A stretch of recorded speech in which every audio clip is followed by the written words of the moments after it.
ខ្ញុំស្អប់ការបាត់បង់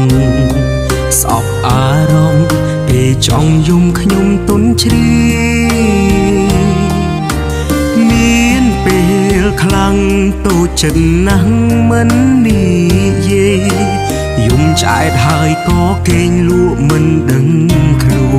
នជុំវិញខ្ញុំគ្រប់គ្នាសាយកាក់ក្អាយគេសប្បាយគេរីករាយគេជោគជ័យគេសួរខ្ញុំហើយអ្វីមុខខ្ញុំស្រពោនមិនស្រួលខ្លួនជាពាក្យខ្ញុំតែងដងសាអានិនខ្លួនអាយណាស់ជីវិតនេះមិនចេះអស់បញ្ហាចប់រឿងមួយចូលរឿងមួយត្រូវជួបតែរឿងឈឺក្បាលតើថ្ងៃណាខ្ញុំរកសុំឃើញទូចិនខ្លួនអាយណាស់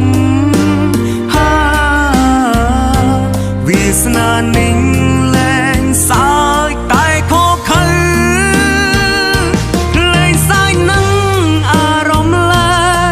ដឹងទេថាខ្ញុំសោកសៅគ្មានអ្នកនៅក្បែរខ្ញុំឡើ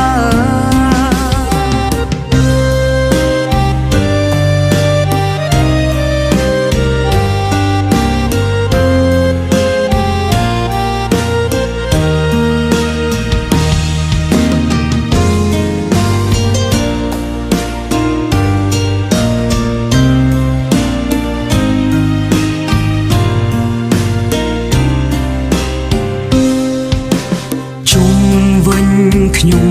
គ្រប់គ្នាសាយកាក់ក្អាយគេសប្បាយគេរីករាយគេជោគជ័យ